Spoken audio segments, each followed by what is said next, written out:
As I mentioned in the intro of my Simply Piano video, I've just done my mock exams, and I was going to do a video complaining about exams in general.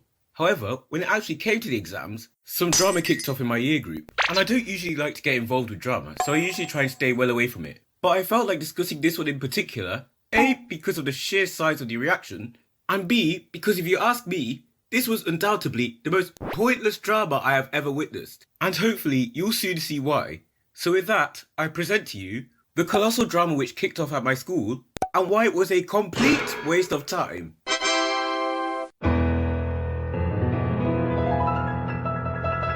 So it all started back in 2020 with the pandemic. Like every school, it eventually got to a point where everyone was doing their work at home. Now when you are no longer being pestered by your teacher to do your work, what do you think is going to happen?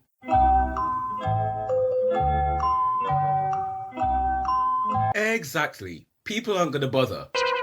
But pay attention to a vital detail here. It's not that we weren't sent work to do, we had work, and the students out of their own free will chose not to do it.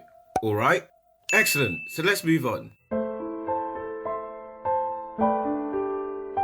Now let's fast forward to the 7th of September, or actually a few days after that. We're back in school doing lessons like normal. Now due to everyone's voluntary laziness, a good portion of the class essentially missed out on 30% of their education. And because of this, the general consensus was that we should use year 10 to go over the stuff we missed. And I, being one of the few people who know how to use their brain apparently, realised that this was a horrible idea.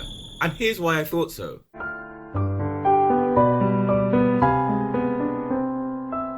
The general argument was, when it comes to our exams, we're going to need to know the year 9 stuff, so it's better we go over it now.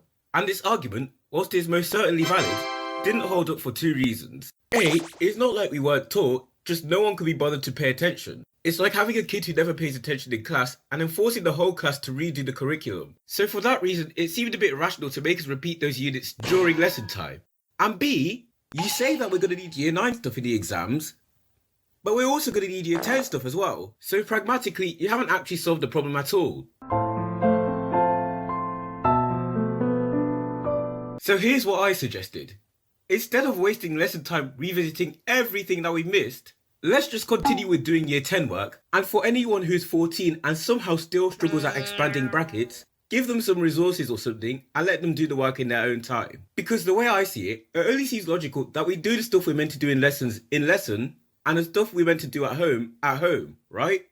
Well, apparently not. And for the record, they never actually proposed any form of counter-argument. It was always just, shut up, Lightning. Just because you're smart doesn't mean everyone else should be.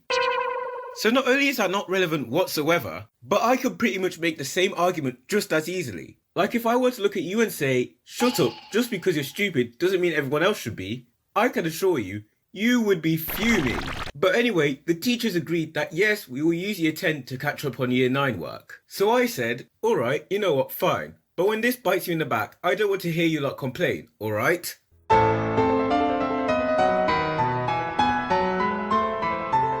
So again, fast forward to a couple of weeks ago where we did our non-calculate exams. And lo and behold, there was a bunch of stuff which we hadn't done before.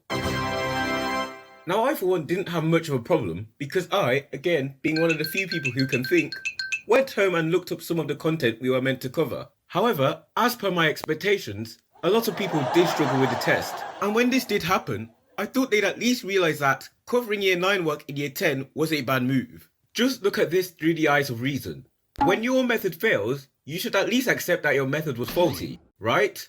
Well, apparently not. Not only did they not seem to realise that their method was wrong, but they even had enough to do a complete 180 and now complain to the teachers that they never got taught.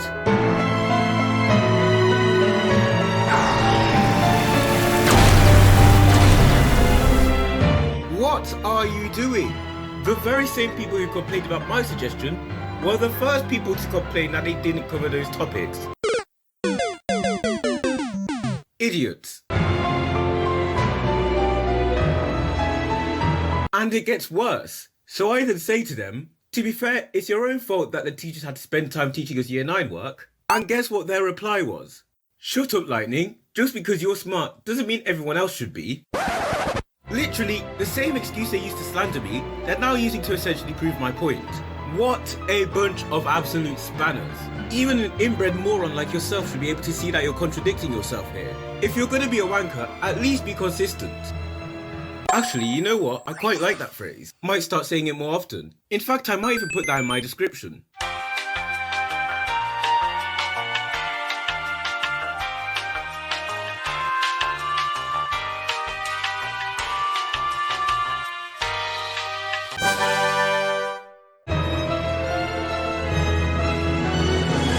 What was that, mate? Not pathetic enough for you? Well, don't worry, mate, because it gets even worse. The whining and pointless complaints were so constant that they apparently drove the teachers to ultimately become apologetic themselves. And some were even willing to ensure that the questions everyone found difficult weren't counted in the total score. Do you have any idea how lenient that is? That is ridiculous. There's no way anyone can resist an offer like that, right? Well, guess what? Apparently not. For some reason, these bloody childish idiots still continue their tantrums like the juvenile prats they are. Mate, did you hear the deal they just offered you? How on earth are you still going to complain after effectively being given an instant 9? I hope none of you plan on going into business if you're going to reject a deal like that. And look, whilst I do get the frustration, some people just clearly don't know how to use their brain. Like when I heard people raging, I thought it was questions like this and this that they were complaining about. But then I learned that the epicenter of their anger was that they didn't know what cumulative frequency was. Listen, even if you've never heard of the term cumulative frequency before, surely the name alone should at least give you a slight idea of what you're dealing with. Cumulative frequency. It's frequency, but you accumulate it. Like if you couldn't figure that one out, it's kinda on you.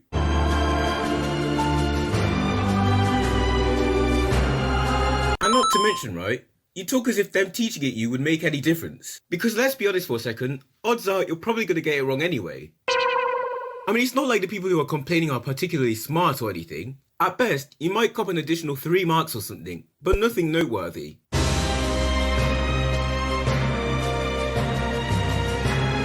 And that brings this video to an end. I think this is one of the longer videos I've made actually. And just to end the video off, may I just add, a criticism I do get a lot of in real life is, just because you're smarter than me, doesn't mean that we should do things your way. Okay, firstly, how is that relevant? And secondly, how is that a criticism? If you are admitting that, in this current encounter, I'm the more intelligent of the two of us, then as per your own confession, I should have a more valid opinion than you. That's like having 2 comedians and the less funny one goes up to the funnier one and tells them, just because you're funnier than me doesn't mean everyone should listen to you. I mean, that's pretty much the reason why they should listen to me. But anyway, the video's over. Have a nice day.